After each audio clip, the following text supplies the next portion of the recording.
नमस्कार. सखी सह्याद्रीच्या आजच्या भागात मी चैताली कानिटकर आपल्या सगळ्यांचं मनापासून स्वागत करते. एक सुभाषित आहे आणि या सुभाषिताचा अर्थ असा होतो, ते सुभाषित असं आहे की चिता चिंता समायुक्ता बिंदू मात्र विशेषतः सजीवम दहते चिंता निर्जीवम दहते चिता. म्हणजेच भीती, काळजी, अस्वस्थता, तणाव या सगळ्याच गोष्टी या माणसाला, सजीव माणसाला पोखरून टाकतात.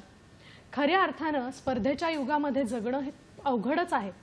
एक वेळ शारीरिक जर समस्या उद्भवल्या किंवा शारीरिक आजार निर्माण झाले तर ते काही विशिष्ट वयानंतर सुरू होतात आणि याच्यावरती आपण उपचार करण्यात यशस्वी होतो सुद्धा. पण अलीकडे मानसिक आजारांचं, मानसिक स्वास्थ्य बिघडण्याचं प्रमाण इतकं वाढलंय की त्याला वयाची मर्यादा सुद्धा राहिलेली नाही.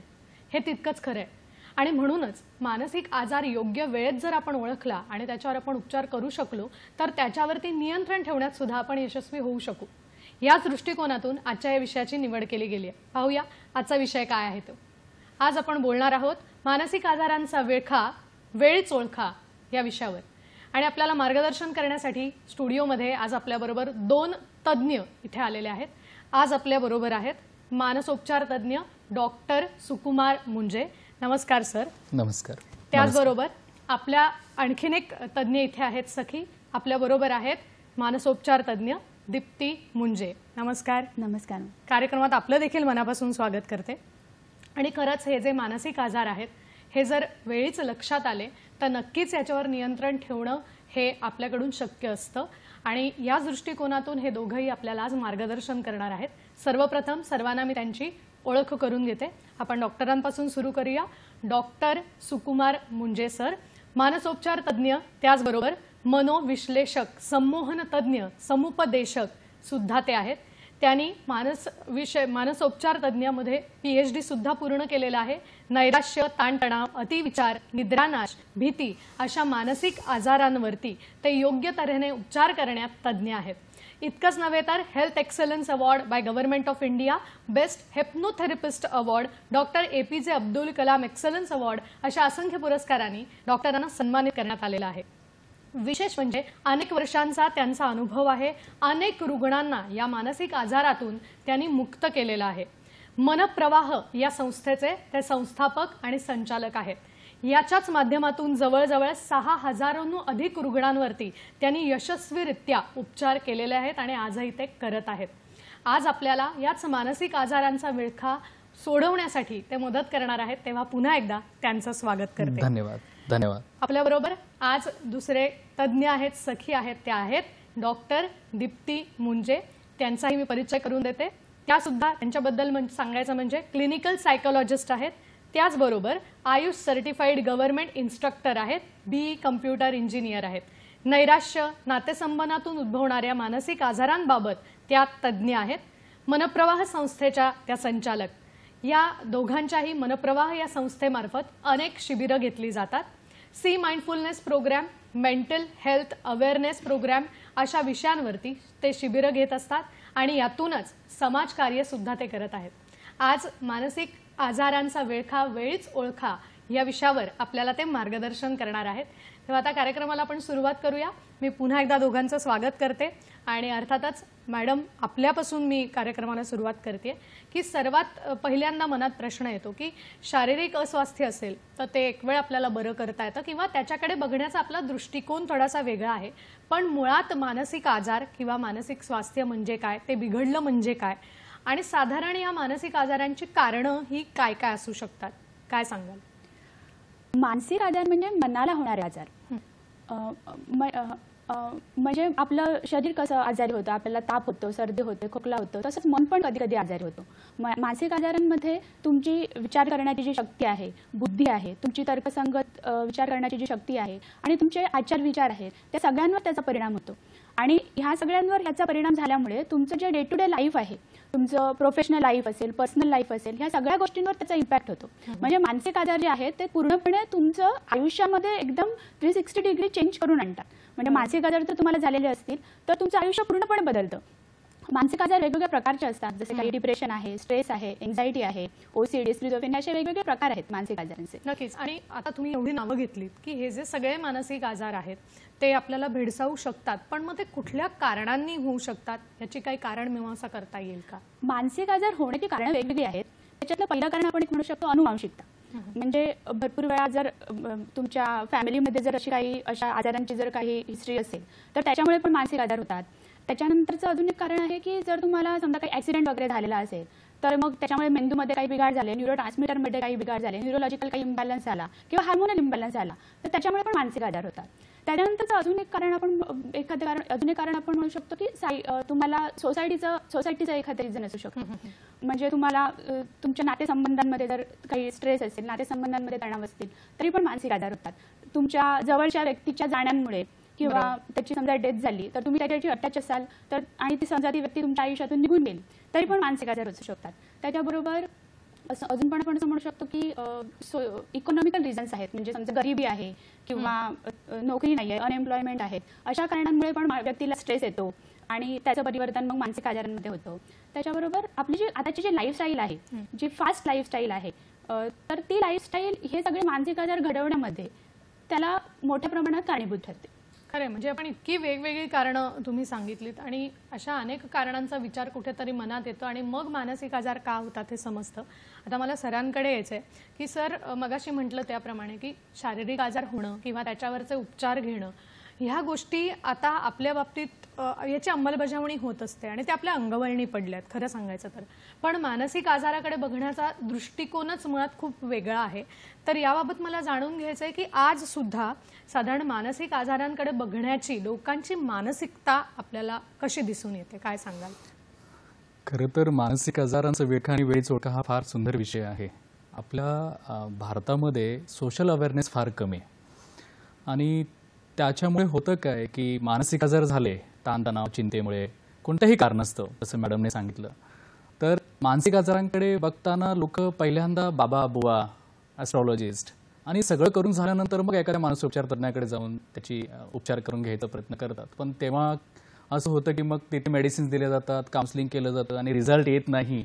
त्यावेळी म्हणतात ती मग झोपेच्या गोळ्या खायला घातलेल्या आहेत आणि मग काही होत नाही, माणूस फक्त झोपून राहतो. मग ह्या सगळ्या जो एक भ्रम तयार झाला आहे समाजामध्ये, अशी एक मानसिकता तयार झाली आहे ज्याच्यामुळे डॉक्टरांकडे, मानसोपचार तज्ज्ञाकडे कोणी जात नाही आणि त्याचा परिणाम काय होतो की तो पेशंट दिवसेंदिवस गंभीर स्वरूपाचा त्याला आजार होतो आणि मग ते बरं होतच नाही. आणि एक व्यक्ती फक्त आजारी नाही पडत, तो पूर्ण घरच्या सगळ्यांना तो त्यामध्ये गुंडाळतो. जसं कोरोनाच्या काळामध्ये आपण एखाद्याला कोरोना झाला तर आपण सगळ्यांनी मास्क वेअर करायचो की आपल्याला होऊ नये म्हणून.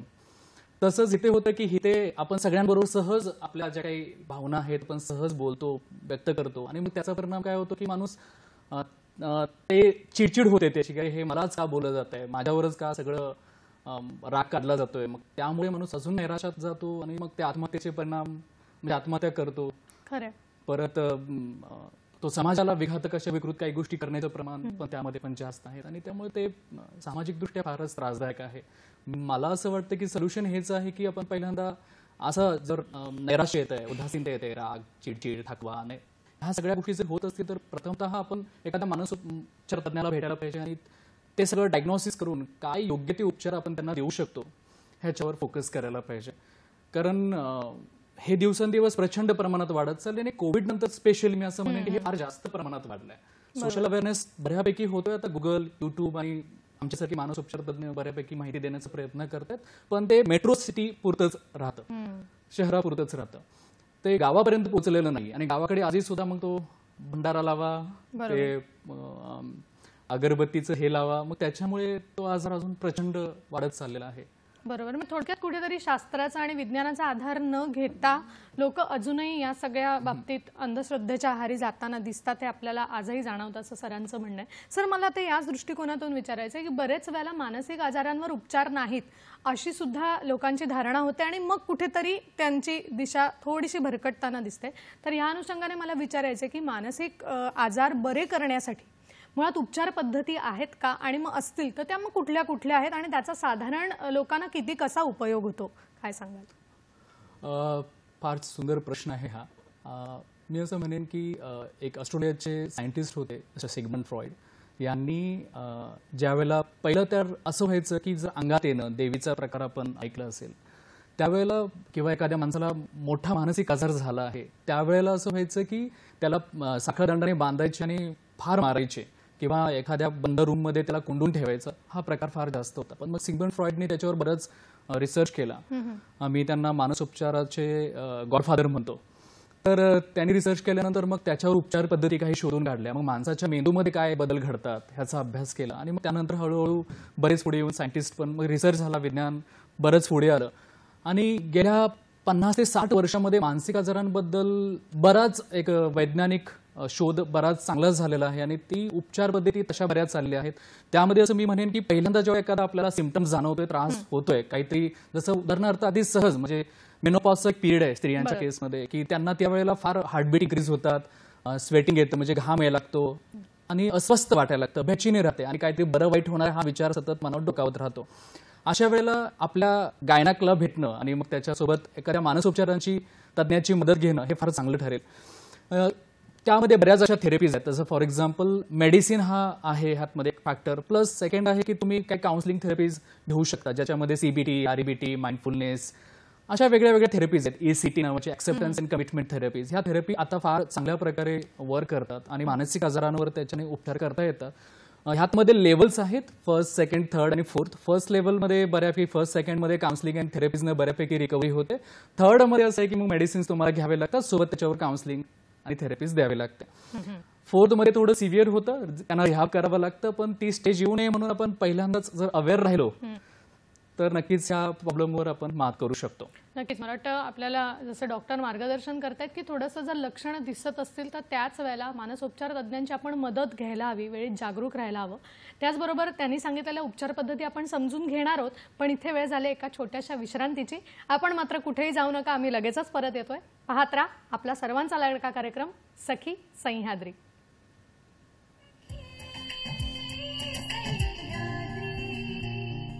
ब्रेक नंतर पुन्हा एकदा सगळ्यांचं स्वागत करते. आज आपण बोलतोय मानसिक आजारांचा विळखा, वेळीच ओळखा या विषयावर आणि आपल्याला मार्गदर्शन करण्यासाठी आपल्या बरोबर आहेत मानसोपचार तज्ज्ञ डॉक्टर सुकुमार मुंजे आणि दीप्ती मुंजे. आपल्याला ब्रेक पूर्वी या दोघांनी मार्गदर्शन केलं होतं की साधारण मानसिक आजार हे कुठल्या कारणांमुळे असू शकतात आणि त्याची उपचार पद्धती आपल्याकडे उपलब्ध आहे तर मग ती कशा स्वरूपाची आहे. याला जोडून मॅडम मला आपल्याला प्रश्न विचारायचा आहे हा की साधारण ही उपचार पद्धती समजून घेताना सरांनी सांगितलं तसं की त्याच्या लेवल आहेत, लेवल 1, लेवल 2, लेवल 3, लेवल 4. तर साधारण रुग्णाने ज्या वेळेला तो मानसोपचार तज्ज्ञाकडे जातो तर साधारण ही प्रक्रिया समजून घेण्यासाठी त्याला कशी मदत होईल ही आपण थोडक्यात सांगाल का? जेव्हा एखादा रुग्ण मानसिक रुग्ण जेव्हा आपण त्याला म्हणतो की त्याला मानसिक विकार झालेला आहे त्याच्यामध्ये 2 प्रकार आपण समजू शकतो.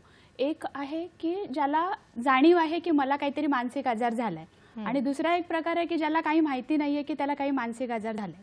जर आपल्याला आयडिया असेल की मला काहीतरी होतंय म्हणजे मला काहीतरी प्रॉब्लेम होतोय तर तो रुग्ण आहे तो डायरेक्टली डॉक्टरांशी कॉन्टॅक्ट करतो. पण दुसरी केस असते की ज्याच्यामध्ये त्यांना अवेअरनेस नाही आहे तर ते लोकांनी त्या लोकांचे जे नातेवाईक आहेत, केअर गिव्हर आहेत, त्यांचे फ्रेंड्स आहेत ते डॉक्टरना कॉन्टॅक्ट करू शकतात. एक simple line of treatment, line of action आपण अशा पद्धतीने विचार करू शकतो याच्यामध्ये की त्या पर्टिक्युलर माणसाने किंवा रुग्णाने अगोदर एखाद्या काउन्सिलरला भेटावं. आधी त्यांनी समजून घ्यावं की त्याला नक्की काय होतंय, त्याला कुठच्या प्रकारचा मानसिक आजार आहे, त्याला नक्की काय प्रॉब्लेम आहे. तो मानसोपचार तज्ज्ञ जे आहेत ते काउन्सिलर आहेत ते तुमच्या प्रॉब्लेमचं प्रॉपर अनालिसिस करतात, डायग्नोसिस करतात आणि तुम्हाला कशा पद्धतीची ट्रीटमेंटची गरज आहे हे सांगितलं जातं. त्याच्यामध्ये सरांनी जसं सांगितलं त्याच्या 2 पद्धतींमध्ये आपण उपचार करू शकतो. एक औषधांबरोबर उपचार असतात, औषधं देऊन उपचार असतात, दुसरे औषधांशिवायचे उपचार असतात. जेव्हा तुमचं प्राथमिक डायग्नोसिस जे काउन्सिलरकडून केलं जातं त्याच्यानुसार डिसाईड केलं जातं. जर तुम्हाला औषधांची जर तुमच्या मेंदूमध्ये काही केमिकल इम्बॅलन्स असेल तर तुम्हाला मेडिसिनची गरज आहे तर तुम्ही सायकॅट्रिस्टची मदत घेऊन ते उपचार घेऊ शकता. त्याच्याबरोबर समजा जर तुमच्या विचारांमध्ये जर काही थोडेफार बदल झालेले असतील, तुमच्या वागण्यांमध्ये बदल झालेले असतील जे काउन्सिलिंगने किंवा वेगवेगळ्या सायकोथेरपी, हिप्नोथेरपी, CBT या जर थेरपीने जर बरे होणारे असतील तर सायकोथेरपीचा वापर करून हे प्रॉब्लेम आपण सॉल्व्ह करू शकतो. काही केसेसमध्ये असं असतं की तुम्हाला ह्या सायकोथेरपीबद्दल बरोबर औषधांची पण मदत घ्यावी लागते. तर मग पहिलं प्राथमिक निदान जर व्यवस्थित झालं तर मग उरलेले जे उपचार आहेत ते आपण व्यवस्थित पद्धतीने रुग्ण घेऊ शकतात. खरं मला वाटतं हा फरक समजून घेणं महत्त्वाचं आहे आणि मुळात सर्वात तुम्ही म्हणालात तसं की आधी जाऊन समुपदेशाकडे नक्की आपला प्रॉब्लेम काय होतोय हे समजून घ्यायला हवं. आपल्याला कार्यक्रमात एक फोन येतोय तो आपण घेऊया. नमस्कार. आपल्याला प्रश्न विचारतायत. नमस्कार. नमस्कार. नमस्कार. तिघांनाही नमस्कार आहे माझा. नमस्कार. म्हणजे सरांना माझे खरं म्हणजे 2 प्रश्न आहे. पहिला प्रश्न माझा कॉमनली मी असं विचारणार आहे की मानसिक आजार आणि मानसिक आरोग्य यांचा परस्पर काय संबंध आहे, आणि दुसरा प्रश्न असा माझा आहे की मानसशास्त्रामध्ये मनोरुग्ण पुनर्वसनाच्या एकूण 3 पद्धती सांगितल्या गेल्या, ज्यामध्ये एक कौटुंबिक पुनर्वसन आहे, दुसरं व्यावसायिक पुनर्वसन आहे आणि तिसरं सामाजिक पुनर्वसन आहे. तर याचा म्हणजे सर थोडक्यात काय स्पष्टता देईल? नक्की तर बरं होईल. धन्यवाद. नक्की नक्की. अरुण दौंडे यांनी आपल्याला संभाजीनगरहून प्रश्न विचारला होता आणि त्यांचे 2 प्रश्न होते. सर, आपण काय सांगाल याविषयी? मानसिक आरोग्य. आता मानसिक आरोग्याबद्दल आपल्याला शिक्षणाच्या माध्यमातून बऱ्याच वेळेला शिकवलं जातं, सांगितलं जातं की मानसिक आरोग्याची कशी काळजी घ्यायला पाहिजे. मग काय काळजी घेण्यासाठी आपल्याला थोडक्यात कशा प्रकारे आपण समाजामध्ये वावरायला पाहिजे, कसं उठायचं, बसायचं, वागायचं, हे आपल्याला आपल्या समाजातले लोक असतील, आईवडील असतील, नातेसंबंधातले लोक असतील, आपल्याला ते सांगत राहतात. आणि शिक्षणातून सुद्धा आपले शिक्षक असतील, पाठ्यपुस्तकातून ही सध्या बऱ्याच माहिती त्याची दिली जाते. तर हे सगळं होत असताना हळूहळू जरीही आपल्याला माहीत असलं की मानसिक आरोग्य आपल्याला कसं चांगलं ठेवायचं आहे, तरीही ते आपल्याला नकळत आपण काही चुकीच्या गोष्टी, कारण माणसाचा मानवी स्वभाव आहे की पहिलं नकारात्मक गोष्टींना सहज स्वीकारणं किंवा अट्रॅक्ट करणं आपल्याकडे, आणि मग तो एक स्वभाव डेव्हलप झाल्यामुळे बऱ्याच वेळेला माहीत असताना सुद्धा चुकीच्या गोष्टी केल्या जातात आणि मग तो मानसिक आजार मध्ये कन्वर्ट होतो. तर खरं तर मानसिक आरोग्य जर आपण आपलं चांगलं ठेवायचं असेल तर मी म्हणेन की तुम्ही मेडिटेशन करा, योगा करा, त्याच्यानंतर ब्रीदिंग एक्सरसाइज करू शकता, तुम्ही नेचरमध्ये जास्तीत जास्त तुम्ही टाइम स्पेंड करू शकता, मित्रमैत्रिणींना भेटू शकता. हे जर तुम्ही संभवता व्यवस्थित करू शकला तर नक्कीच तुम्हाला कुठलाही मानसिक आजार होणार नाही. आणि ही मानसिक आरोग्यामध्ये हे चांगलं सगळ्यात असू शकतं. मानसिक आजाराबद्दल काहीतरी एक दुसरा त्यांनी असं म्हटलं होतं की साधारण मनोरुग्ण हा 4 घटकांवरती जास्त अवलंबून आहे, म्हणजे जसं कुटुंब असेल, त्याचा व्यवसाय असेल किंवा समाजातला एक घटक म्हणून. तर साधारण याच्याशी त्याचा मानसिक आजाराचा संबंध कसा असतो आणि त्यांनी त्याबाबत कशी भूमिका घ्यायला हवी? खरं तर आता सगळ्यात पहिल्यांदा हा मानसिक आजार उद्भवतो तो बऱ्यापैकी आपल्या कुटुंबातल्या कलहामुळेच.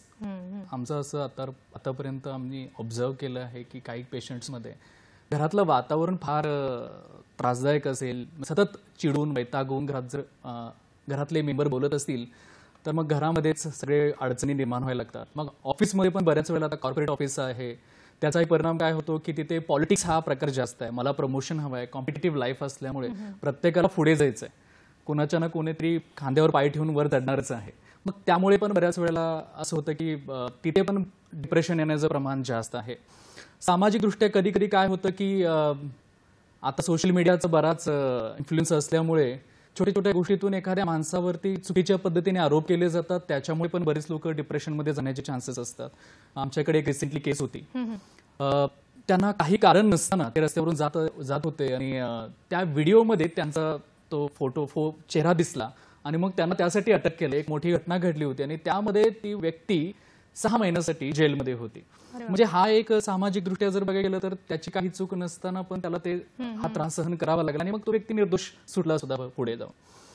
तर हे एक असू शकतं की आपल्याला सामाजिक दृष्ट्या सुद्धा थोडंसं समजून घेणं, लोकांनी सुद्धा आणि त्या व्यक्तीची मानसिकता थोडी जर ओळखून जर त्याला आपण थोडा सपोर्ट केला तर नक्कीच त्याचा चांगला फायदा होऊ शकतो. आणि त्याचं पुनर्वसन करण्यासाठी मग जर आधी पुढचा जर स्टेप बघितली तर मग रिहॅबिलिटेशन सेंटर वगैरे असतात, त्याच्यामध्ये तुम्ही व्यवस्थित उपचार घेऊन तुम्ही त्या मानसिक आजारावरती मात करू शकता. नक्कीच. आता तुम्ही एक शब्द वापरला होता बोलता तो होता डिप्रेशन, नैराश्य. तर हा शब्द तर अलीकडे खूपच वाढलेला दिसतो. तर मला याच अनुषंगाने विचारायचं की तुम्ही म्हणालात तसं कोविड नंतर हे मानसिक आजार खूप वाढले, तर आत्ताच्या घडीला साधारण कुठले मानसिक आजार आहेत की जास्त ते वाढलेले आहेत, काय सांगाल याविषयी? आत्ताच्या घडीला जर बघितलं तर आपलं एज ग्रुप जो आहे तो अगदी 5 वर्षापासून ते 70 वर्षाच्या वयातल्या लोकांना हा त्रास होतोय. आणि त्याचं कारण कोविड नंतर स्पेशली मी असं म्हणेन की OCD आणि GAD म्हणजे ऑब्सेसिव्ह कंपल्सिव्ह डिसऑर्डर नावाचा एक मानसिक आजार आहे. मराठीमध्ये याला मंत्रचाळेपणा म्हणतात. जसं अगदी अमिताभजी येऊन टीव्हीवरती सांगायचे की हर 1 घंटे में 20 सेकंद आपको हात धोने हैं. ते सतत ऐकून आपल्याला व्हायरस आपल्या हाताला लागलेलं असेल आणि मग जर आपण ते तोंडापाशी हात घेऊन गेलो की मग तो व्हायरस आपल्या बॉडीमध्ये जाईल आणि मग आपल्याला कोरोना होईल, ही भीती जशी त्या काळामध्ये ती गरजेची होती, पण ती अतिप्रमाणात काही लोकांनी ती घेतली. त्याच्यानंतर मानसिक आजारांबद्दल माहीत नव्हतं की कसं ते वर्क करतात आणि त्याच्यामुळे झालं असं की तर मग त्यातमध्ये GAD नावाचा जो जनरलाइज एन्झायटी डिसऑर्डर नावाचा एक हा आजार आहे, ज्याच्यामध्ये सिम्पटम्स येतात. छातीत धडधड होणं असेल, अस्वस्थ वाटणं असेल, असं वाटतं की मला आता हार्ट अटॅक येतोय की काय. मग हे जे विचार येत आहेत, ह्या विचारांमुळे पण बऱ्यापैकी हे मानसिक आजार वाढायला लागले आहेत. आणि त्यानंतर गेमिंग ॲडिक्शन मुलांमध्ये जर बघितलं तर हे एक प्रकार जास्त आहे. त्याच्याबरोबर आपण विद्यार्थ्यांकडे येऊया, म्हणजे त्यांच्या मानसिक आजारांबद्दल जाणून घेऊया सर. पण आपल्याला एक फोन येतोय, तो आपण आधी घेऊया. शिवानंद वसेदार आपल्याला प्रश्न विचारतायत निपाणीहून. नमस्कार शिवानंदजी. शिवानंद बोलतो मी. नमस्कार. आणि माझा प्रश्न असा आहे, काही व्यक्ती मोठी लोक अशी असतात की त्यांच्या मानसिक काहीतरी त्रास असतो, पण ते बोलत नाहीत, काही नाही, आणि मनात धरून असत नेहमी, आणि त्याने गपचूप म्हणजे कुठं नदी किनारे म्हणा किंवा देवळात वगैरे असं गप्प बसायचं, नुसतं बघत बसतात त्यांनी, म्हणजे काय बोलतच नाही, काय सांगत नाही. जेवण खाणं त्यांनी करतात, सगळं करतात, पण काही सांगत नाही. मग तशा व्यक्तींचा मानसिक आजार काय आहे, कसं आहे, कसं ओळखायचं, आणि त्यांना आम्ही कशा प्रकारे उपचार देऊ शकतो की त्यांनी चांगलं राहावं, म्हणून तुम्ही काय मार्गदर्शन कराल असा प्रश्न करणार. नक्कीच. मला वाटतं मॅडम या दृष्टिकोनातून आपल्याकडे येते की बरेच वेळेला विद्यार्थ्यांमध्ये सुद्धा ही समस्या दिसते की मुलं एकटीच राहतात, एकलकोंडेपणा त्यांच्यात वाढतो, ते कोणाशी बोलत नाहीत, काही नाही, खातात पितात, म्हणजे त्यांचं बाकी शारीरिक स्वास्थ्य व्यवस्थित असतं, पण कुठेतरी मनात काहीतरी असल्याने ते बोलताना दिसत नाही. तर साधारण या दृष्टीने विद्यार्थ्यांच्या बाबतीत मानसिक आजारांचा विचार केला तर ते कुठले असतात, आणि शिवानंद सरांनी विचारलं तसं की यावर आपल्यावर काय तोडगा निघेल, काय सांगाल? विद्यार्थी म्हटलं की अभ्यास आणि स्पर्धा हे आपल्या डोक्यात फिट बसलेलं असतं, कारण याला जबाबदार आहे आपली पूर्ण शैक्षणिक पद्धती, जी फक्त घोकंपट्टीवर आधारित आहे. आणि ह्या भूकंपट्टीवर आधारित पद्धतीमध्ये की मार्काला जास्त महत्त्व दिलं जातं. आता रिसेंटली 10वीचा निकाल लागला, त्याच्यामध्ये 100% मार्क्स मिळालेले भरपूर मुलं आहेत.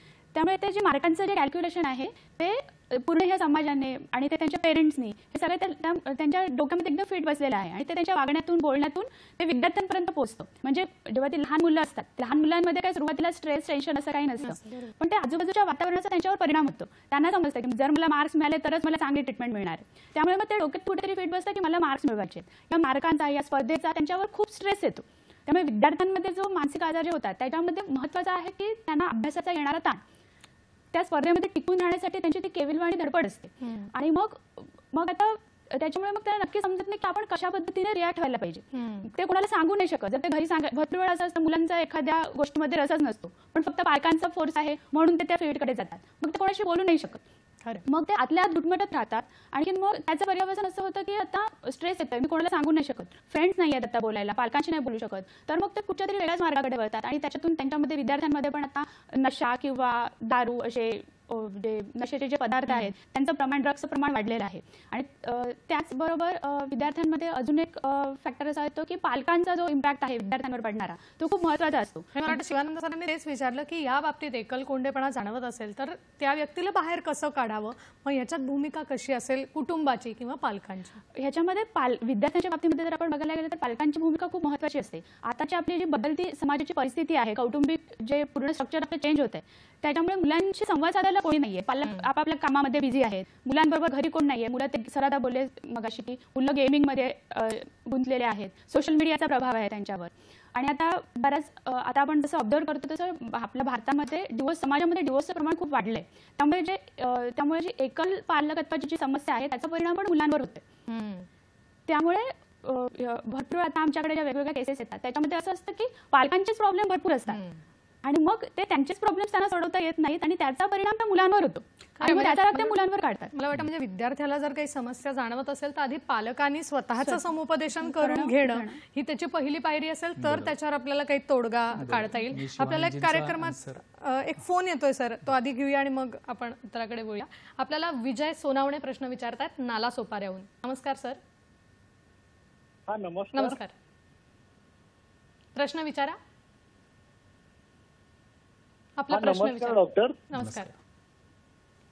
अच्छा, मी गेल्या 2013 पासून मी पॅरानॉइड सिझोफ्रेनिया ना ग्रस्त आहे. नमस्कार.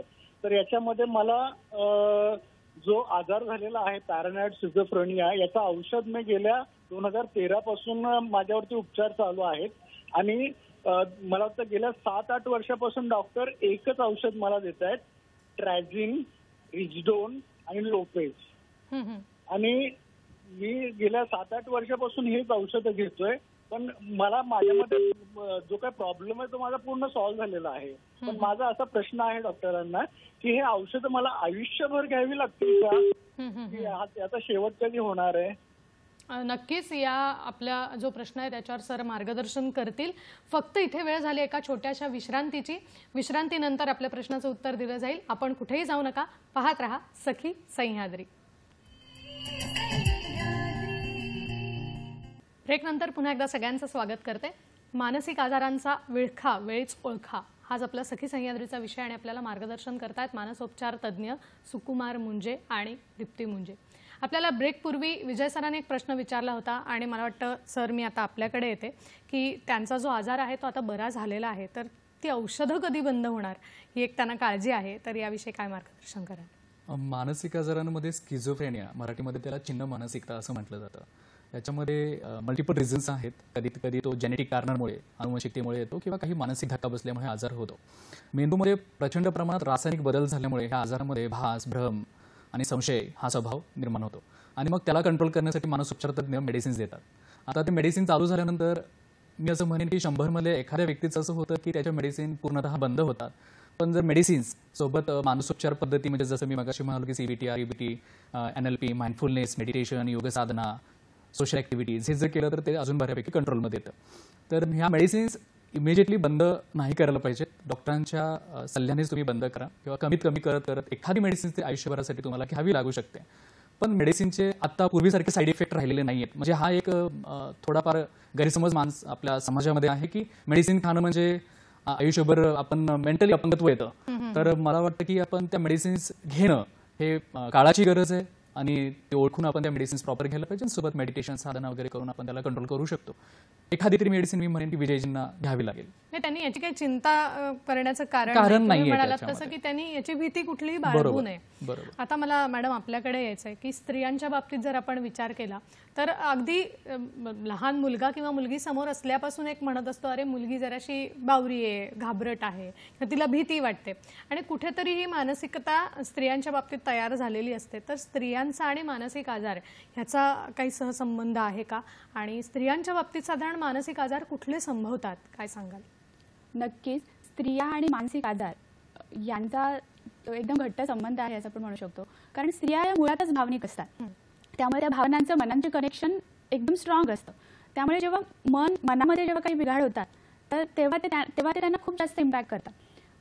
आता आपण म्हणतो की स्त्री पुरुष समानता आहे किंवा मुलगी शिकली, प्रगती झाली, त्यामुळे आता स्त्रिया ज्या आहेत त्या पुरुषांच्या बरोबर सगळीकडे वावरताना आपल्याला दिसत आहेत. अगोदर कसं होतं, अगोदरच्या काळामध्ये स्त्रियांना तेवढं बाहेरचं एक्सपोजर नव्हतं, पण आताच्या काळामध्ये ह्या समानतेच्या काळामध्ये स्त्रिया पण पुरुषांच्या खांद्याला खांदा लावून लढतात. अगोदर त्या घरातलंच काम करत होत्या, घरातलंच एक्सपोजर होतं त्यांना, पण आता त्या कॉर्पोरेटमध्ये गेल्यात. त्यामुळे जो अगोदर घरातला छळ म्हणू शकतो आपण तो होता लिमिटेड, पण आता तर त्याचं प्रमाण रूपांतर आता कॉर्पोरेट छळामध्ये पण झालंय. म्हणजे तिथे पण वेगवेगळे तुम्हाला टार्गेट्स आहेत, तिथे तुमची काही एक मोठी रिस्पॉन्सिबिलिटी आहे ती तुम्हाला अचीव्ह करावी लागते. तर मग ते प्रेशर आहे. प्लस तुमचं घरातलं पण म्हणजे स्त्रियांच्या त्या कितीही मोठ्या पदावर गेल्या तरी ती घरातली जबाबदारी जी काय आहे ती संपत नाहीये. त्यामुळे त्यांना घर पण मॅनेज करायचं आहे, त्यांना ऑफिस पण मॅनेज करायचं आहे. ह्या सगळ्यांचा बॅलन्स करून त्यांना स्वतःला पण वेळ द्यायचा आहे. आणि ह्या आताच्या धकाधकीच्या जीवनामध्ये मेन असं होतंय की त्या सगळं करतायत पण त्यांना स्वतःसाठी वेळ देता येत नाहीये आणि तो त्यांचा स्वतःबरोबरचा मी टाइम त्यांना घालवता येत नसल्यामुळे त्यांची खूप चिडचिड होते. त्यांची चिडचिड होते आणि त्या चिडचिडीचं रूपांतर नैराश्यामध्ये होतं. आणखी मग त्यांचं कुठल्या कामांमध्ये आणखीन आपण काय आजार संभवतात हे बोलूया. फक्त एक फोन येतोय आपल्याला, तो घेऊया. माधव पाठक आपल्याला मुंबईहून प्रश्न विचारतायत. नमस्कार. नमस्कार, मी माधव पाठक ग्रेटर मुंबईहून बोलतोय. बोला. मला ते होतं की हिप्नोथेरपी बद्दल काय माहिती मिळेल का? कुठे मिळते हिप्नोथेरपी? बरं याविषयी आपल्याला उत्तर मिळेलच. फक्त आपण आधीचा जो प्रश्न आहे त्याच्याकडे येऊया आणि मग सरांच्या प्रश्नाचं उत्तर देऊया. सर, आपण काय सांगाल की स्त्रियांच्या बाबत साधारण जे मानसिक आजार होतात, जसं मॅडम म्हणाल्या की स्त्रीला स्वतःशीच संवाद साधायला कुठेतरी वेळ नाहीये, तर या बाबतीत ती कुठल्या आजार तिच्या बाबत भेडसावू शकतात, तिला काय सांगाल? आश्चर्य आम्हाला नेहमीच वाटतं की आमच्या 4ही क्लिनिकमध्ये सर्वात जास्त स्त्रिया आहेत. अगदी वयवर्ष 10 पासून ते 60-70 वयाच्या स्त्रिया आहेत. आता मॅडमने सांगितलं तसं की हे धक्काधक्कीचं जीवन आहे आणि मग त्या धकाधकीच्या जीवनामध्ये बरेच रासायनिक मेंदूमधले रासायनिक बदल घडतात. जसं वजन वाढतं, वजन कमी होतं, आहार बरोबर नसतो. म्हणजे आता आपल्या घरातली स्त्री आहे, उदाहरणार्थ माझ्या आई, मी जेवायच्या अगोदर त्या जेवणार नाहीत, मी जेवल्यानंतर मग जर काही उरलेलं असेल तर त्या खाणार आणि स्वतःला दुय्यम वागणूक दिली जाते. आणि मग त्याच्यामुळे बऱ्याच वेळेला ते माल न्यूट्रिशन म्हणजे प्रॉपर फूड न जाणं, त्याच्यामुळे व्हायटॅमिन डिफिशियन्सी येते. ह्याच्यामुळे काय होतं की शारीरिक आजार सुद्धा सोबत येतात. शारीरिक आजारमुळे बऱ्याच वेळेला मानसिक आजार हा एक प्रमाणात वाढलाय, कारण सतत शरीरामध्ये थकवा राहत असल्यामुळे मग सतत मेंदू ब्रेनला म्हणजे बॉडी मेंदूला सिग्नल देत राहते की काहीतरी बॉडीमध्ये झालंय, काहीतरी बॉडीमध्ये झालंय. आणि मग हे त्यातमध्ये मग अर्थरायटिस सारखा हा शारीरिक आजार येतो, थायरॉइड हा एक आजार येतोय. तर हे प्रचंड प्रमाणात म्हणजे हे आजार वाढत चाललेले आहेत आणि मग तो कॉन्शियसनेस यायला लागलाय प्रत्येकामध्ये. सो मला वाटतं की हे पुढे जाऊन गंभीर स्वरूप घेण्यापेक्षा प्रथमतः की स्वतःवर प्रेम करणं. मी असं म्हणेन की आपण स्वतःला आरशासमोर उभं राहून जर रोज म्हणालो की माझं स्वतःवर प्रेम आहे, माझ्या शरीरावर माझं स्वतःचं प्रेम आहे, आणि जर आपण अशा काही पॉझिटिव्ह अफर्मेशन्स द्यायला लागलो तर मला वाटतं की बऱ्याच गोष्टी आपण कंट्रोल करू शकतो. आणि नेगेटिव्ह गोष्टींपासून, नेगेटिव्ह टॉकपासून, कारण चर्चा हा विषय बायकांच्या बाबतीमध्ये फार जास्त असतो. आपण म्हणतोच की स्त्रिया हा बडबड करतात आणि मग विषयाचं रूपांतरण बऱ्याच वेळेला होतं. मग याने काहीतरी सांगितलं, मग त्याने जर दुसऱ्याला तिसऱ्याला काहीतरी सांगितलं, त्यातून वादविवाद होतात, त्याच्याने पण एक डिप्रेशन येण्याचं प्रमाण जास्त आहे. तर मी असं म्हणेन की हे अशा प्रकारचं डिस्कशन आपण टाळावं आणि आनंदी आणि सुंदर जीवन जगावं. खरं मला वाटतं विषयाचं विषयांतर होऊ न देता स्वतःशी संवाद साधणं स्त्रीने. आणि तुम्ही म्हणालात ती अगदी फार महत्त्वाची गोष्ट की तिने स्वतःला दुय्यम मुळात लेखता कामा नये. या दृष्टिकोनातून खूप छान मार्गदर्शन आपण केलं आणि असंच मार्गदर्शन सर पुढेही करणार आहेत. पण वेळ झाली एका छोट्याशा विश्रांतीची. आपण मात्र कुठेही जाऊ नका, आम्ही लगेचच परत येतोय. पाहत रहा सखी सह्याद्री.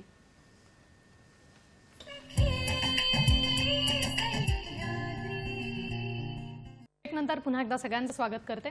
मानसिक आजारांचा विळखा वेळीच ओळखा आजचा आपला विषय आणि आपल्याला मार्गदर्शन करतायत मानसोपचार तज्ज्ञ सुकुमार मुंजे आणि दीप्ती मुंजे. ब्रेक पूर्वी आपल्याला माधव सरांनी एक प्रश्न विचारला होता आणि तो होता हिप्नोथेरपी बद्दल, संमोहन उपचार पद्धत. तर सर मला आपल्याकडे यायचंय की आपण या शास्त्रात सुद्धा पारंगत आहात, तर या उपचार पद्धतीविषयी आम्हाला माहिती हवी. जरूर. विनयजींचा फार सुंदर प्रश्न आहे. हिप्नोथेरपी ही उपचार पद्धती गेल्या काही काळामध्ये फार प्रमाणात पुढे आलेली आहे. आतापर्यंत आपल्याला माहित होतं की फक्त मेडिसिन घेऊनच मानसिक आजारांवरती उपचार करता येतात. आपल्या प्रत्येक मानसिक आजाराचं मूळ कारण आपल्या भूतकाळात आहे आणि मग भूतकाळात जर काही अशा घटना घडलेल्या असतील ज्याचा परिणाम आपल्या मनावर, बुद्धीवर, आपल्या भावनांवर झालेला असतो, तशा काही मेमरीज असतात आपल्या अंतर्मनामध्ये, सबकॉन्शियस माइंडमध्ये. हिप्नोथेरपी एक अशी शास्त्रीय शुद्ध पद्धती आहे की ज्याच्यातून तुम्ही तुमचे भूतकाळ, त्या भूतकाळातल्या ज्या काही घटना आहेत त्या तुम्ही कायमस्वरूपी काढून टाकू शकता किंवा त्या घटनांचा जो त्रास होतोय आता वर्तमान काळामध्ये त्या घटना आपण पूर्णपणे कंट्रोलमध्ये आणू शकता.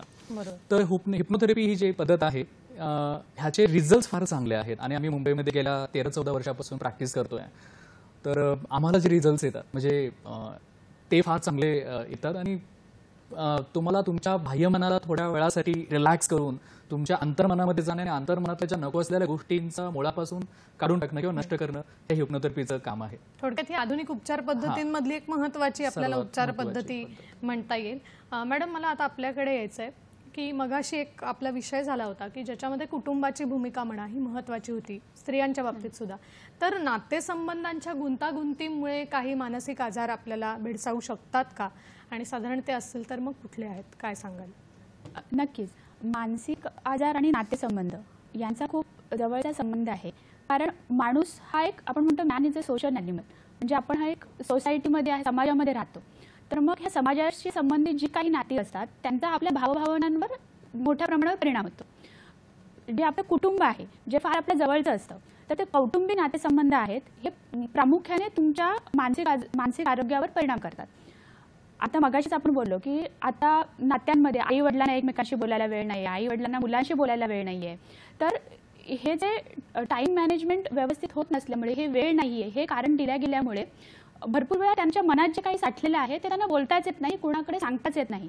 आणि ही कुटुंबणं त्यांची झाल्यामुळे मग त्यांचे नातेसंबंध बिघडतात, त्यांच्यामध्ये दुरावा निर्माण होतो. मग आई वडिलांना वाटतं मुलं आपल्याशी का नाही बोलत आहे, बायकोला वाटतं नवरा माझ्याशी का नाही बोलत आहे, किंवा नवऱ्याला वाटतं बायको माझ्याशी का नाही बोलत आहेत. तर मग पहिला आपण कारण म्हणू शकतो की संवादाचा अभाव हे नातेसंबंध दुरावण्याचं, नातेसंबंधांमुळे येणाऱ्या मानसिक ताणतणावाचं महत्त्वाचं कारण आहे. त्यामुळे आपण त्याच्यासाठी एक प्रिकॉशन घेऊ शकतो की एक आपण असा एक रूल बनवू शकतो की सकाळचं ब्रेकफास्ट असेल किंवा रात्रीचं जे जेवण आहे ते तुम्ही सगळ्या कुटुंबाने एकत्र घ्या. दिवसभरामध्ये जे काही तुमच्या लाईफमध्ये झालंय ते तुम्ही एकमेकांशी शेअर करा. तो एक संवाद, असा मोकळा संवादाचा जर तुम्ही प्लॅटफॉर्म तुमच्या घरामध्ये जर दिला तर घरामधूनच मानसिक आजारांचं प्रमाण, होणारे जे प्रमाण आहे ते कमी करायला मदत होईल. आणि त्याच्याबरोबर कुठच्याही नातेसंबंधाचा मेन जो पार्ट असतो तो विश्वास असतो. जर आपण नवरा बायकोच्या, आता तुम्ही बघितलं तर डिवोर्सचं प्रमाण पण, केसेसचं प्रमाण वाढलंय, विवाहबाह्य संबंधांचं प्रमाण वाढलंय. तर मग त्या केसेसमध्ये ट्रस्ट, म्हणजे आपल्या पार्टनरवर असलेला ट्रस्ट खूप महत्त्वाचा आहे. आणि ह्या सगळ्या गोष्टींमध्ये सोशल मीडियाचा खूप महत्त्वाचा वाटा आहे. म्हणजे आता नेटफ्लिक्स आहेत किंवा वेगवेगळ्या येणाऱ्या सोशल ज्या सिरीज आहेत, सिरियल्स आहेत, या सिरियलमध्ये खुलेआम बऱ्याच गोष्टी दाखवल्या जातात. या अशा विवाहबाह्य संबंधांचं त्याचं समर्थन केलं जातं. तर त्यामुळे बऱ्याच वेळा लोकांना असं वाटतं की अरे ह्या गोष्टी तर नॉर्मल आहेत, ह्या गोष्टी तर कॅज्युअल आहेत. तर मग आपण जे काही बघतोय त्या बघणाऱ्या गोष्टींचा आपल्या मनावर विचार होतोय. त्यामुळे आपण कुठचा कंटेंट तर भरपूर आहे सोशल मीडियामध्ये, तर आपण कुठचा कंटेंट कंझ्युम करणार तर ते आपल्या हातामध्ये आहे. त्यामुळे सोशल मीडिया हे दुधारी शस्त्र आहे आपण म्हणू शकतो. ते कुठच्या पद्धतीने वापरायचं हे प्रत्येकाने ठरवायला पाहिजे. खरं मला वाटतं. आणि मॅडम जसं म्हणाल्या तसं की कुटुंबातने या गोष्टी काही आपल्या ह्या बाबतीत फिक्स केल्या पाहिजेत की नाही, आपल्या कुटुंबाला वेळ द्यायचा आहे तरच या गोष्टी बोलल्या जातील आणि संवाद वाढेल, विसंवाद होणार नाही. सर, मला या दृष्टिकोनातून विचारायचं आहे की एखाद्या कुटुंबामध्ये दुर्दैवाने एखादा मानसिक रुग्ण असेल तर नेमकी कुटुंबाने त्याच्या भूमिका काय बजावली पाहिजे? कारण तुम्ही अगदी सुरुवातीला म्हणालात तसं की एक कुठेतरी न्यूनगंड असल्यामुळे या आजाराबाबतचा बरेचदा योग्य अशी आपण तज्ज्ञाची मदत घेत नाही. तर मग कुटुंबाने त्याच्या पाठीमागे खंबीरपणे कसं उभं राहिलं पाहिजे? मी याबाबत कुटुंबियांना काय मार्गदर्शन कराल? फार सुंदर प्रश्न आहे मॅम तुमचा. खरं तर कुटुंबाची फार मोठी भूमिका आहे. जसं कृष्णाची होती पूर्ण महाभारतामध्ये, तशी कुटुंबाची भूमिका असणार आहे. मग त्यात आई वडील, भाऊ बहीण, जे लोक आहेत आजूबाजूला त्या व्यक्तीच्या. खरं तर हा आता मानसिक आजार आहे. जसं शारीरिक आजारांमध्ये आपण स्वीकारतो, जसं अपंगत्व आलं, काही ॲक्सिडेंटमुळे असेल किंवा जन्मताच काही कारणांमुळे, जसं पोलिओ हा एक आजार होता पूर्वी, तर त्यावेळेला पॅरेंट्स त्याला काही सोडून द्यायचे नाहीत, उलट त्याची काळजी घ्यायची आणि जोपर्यंत त्यांच्याहून होते तोपर्यंत ते करायचे. तसंच मानसिक आजारांच्या बाबतीत सुद्धा आपण करायला पाहिजे. खरं तर आता आपण त्यांना ते मानसिकरित्या खचलेले आहेत म्हणून ते एक पेशंट म्हणून जीवन जगतात आणि मग आपण एक निरोगी व्यक्ती म्हणून, पालक म्हणून, भाऊ बहीण म्हणून त्यांची काळजी घेणं, त्यांना सपोर्ट करणं आणि त्यांच्या ज्या काही आवडीनिवडी आहेत ते जोपासणं आणि त्यांना काही फिजिकल ॲक्टिव्हिटीजमध्ये मी तर सजेस्ट करेन की तुम्ही त्यांना फक्त घरात डांबून ठेवण्यापेक्षा त्यांना काहीतरी ड्रॉइंग सारख्या थेरपीज असतात, सायकलिंग असतं, स्विमिंग असतं, त्याच्यामध्ये ते सोशल पण होतील आणि त्यांना त्यांचा कॉन्फिडन्स वाढेल. अशा गोष्टी जर केल्या तर नक्कीच त्या पेशंटला सुद्धा त्याचा फायदा होईल आणि घरच्यांना सुद्धा एक कॉन्फिडन्स येईल. बरोबर आहे. मॅडम, याबाबत आपलं काय मत आहे की भूमिकेच्या बाबतीत काय भूमिका असायला हवी? नातेवाईक जे आहेत रुग्णाचे ते ह्या गोष्टींमध्ये खूप महत्त्वाची भूमिका बजावतात. म्हणजे पहिला पॉईंट ऑफ कॉन्टॅक्ट जो असतो म्हणजे नातेवाईक हेच असतात की ज्यांना रुग्णामध्ये जर काही मानसिक आजार आहेत ते पहिल्यांदा त्यांना जाणवतात. त्यामुळे त्यांची भूमिका खूप महत्त्वाची असते. आणि सरांनी आता जे सांगितलं त्याच्याबरोबर मला अजून एक ॲड करावं असं वाटेल की भरपूर वेळा असं होतं की म्हणजे ते रुग्णाची ते प्रॉपर सेवा करतात, सगळं करतात, पण बऱ्याच आता स्किझोफ्रेनिया वगैरे सारख्या मानसिक आजारांमध्ये रुग्ण कधी कधी व्हायलंट होतात किंवा त्यांच्या बोलण्यामुळे किंवा वेगवेगळ्या लक्षणांमुळे आजूबाजूच्या त्यांच्या नातेवाईकांमध्ये किंवा शेजाऱ्यांमध्ये वेगवेगळे गैरसमज पसरू शकतात. त्यामुळे ह्या जे नातेवाईक असतात त्यांच्या नातेसंबंधांवर पण परिणाम होतात. तर मग अशा वेळेला त्या रुग्णांसाठी तर उपचार चालू असतात, पण नातेवाईकांसाठी पण एखाद्या सपोर्ट ग्रुपची गरज आहे. म्हणजे त्यांना पण त्यांच्या भावना, त्यांना होणारे जे प्रॉब्लेम्स आहेत ते त्यांना जर कुठे शेअर करता आले तर त्यांना पण जो रुग्णाला मॅनेज करण्यामध्ये जो ताणतणाव होतोय तो ताणतणाव त्यांना कमी करण्यामध्ये निश्चितच मदत होईल. नक्कीच. मला वाटतं मानसिक आजारासारखा हा जो विषय आहे हा खरं तर खूप मोठा आहे, पण आपण खूप छान मार्गदर्शन केलं आणि हाचा विषय कसा वाटला हे आम्हाला जरूर आपल्या नेहमीप्रमाणे वेगवेगळ्या माध्यमांवर कळवा. www.facebook.com/dd सह्याद्री फेसबुकवर प्रतिक्रिया देता येतील. तसंच sakhisahyadrady@gmail.com हा आपला मेल ID आहे. www.youtube.com/dd सह्याद्री यूट्यूबवर देखील प्रतिक्रिया देता येतील आणि @dd सह्याद्री आपलं ट्विटर हँडल आहे. आजचा हा विषय खूप छान होता आणि तुम्ही दोघंही वेळात वेळ काढून इथे आलात आणि इतकं छान मार्गदर्शन आम्हाला सगळ्यांना केलं त्याबद्दल संपूर्ण सखी सह्याद्रीच्या टीमच्या वतीने मी आपले मनापासून आभार मानते. धन्यवाद. आणि खरंच मला असं मनापासून वाटतं की मन हा आपला आरसा आहे, तेव्हा या आरशाला कुठे तडा जाऊ द्यायचा नाहीये, ही आपल्याला सगळ्यांना काळजी घ्यायची. आज या दोन्ही तज्ज्ञांनी केलेलं मार्गदर्शन लक्षात ठेवा. आपण भेटणार आहोत पुढच्या सखी सह्याद्रीच्या भागात एका नवीन विषयासह. नमस्कार. धन्यवाद.